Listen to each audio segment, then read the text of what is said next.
vast knowledge, wisdom, understanding, and counsel. Give us piety. Good morning. We are Friday, June 26. The first reading of today continues what was started yesterday, the sack of Jerusalem by the king of Babylon. The king of Israel and his army flee in the direction of Jericho, but are made captive and are deported to Babylon. What follows is the destruction of the temple and the whole city.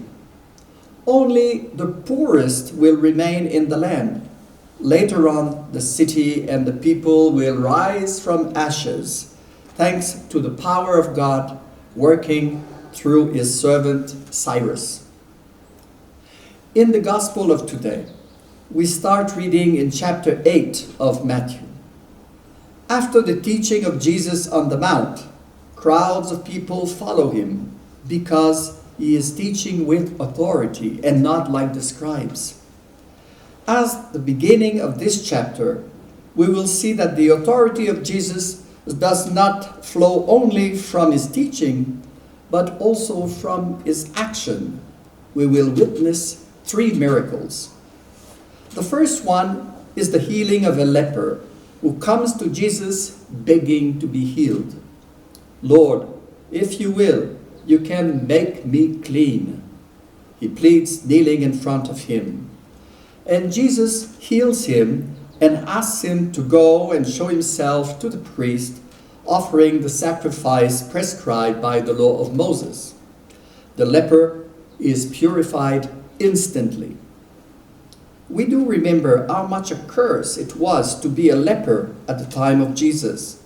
Because the illness was supposed to be contagious, the leper was put aside, ritually impure, to participate in the worship and excluded from society. In healing the man, Jesus makes him pure again, restores him in his human dignity. He allows him to be reintroduced in the worshiping community. This is worth much more than describing what happens to his skin. This is really salvation at its best. Jesus touches the leper. This is important.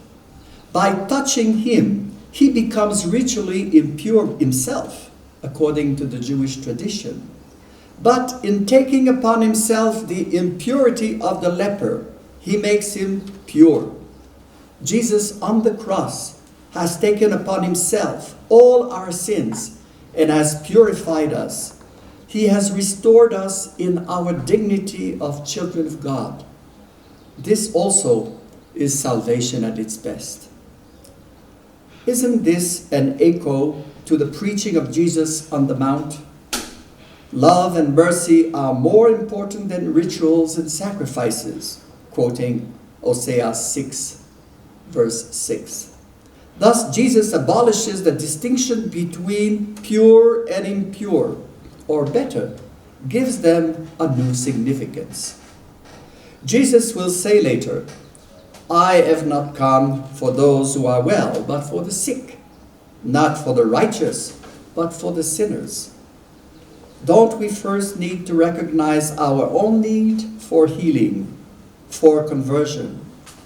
With a humble heart, we turn to the Lord and ask him to touch us with his loving hand and purify our heart, so that every day we may be at the service of one another and encounter him in our brothers and sisters. Wisdom, understanding, and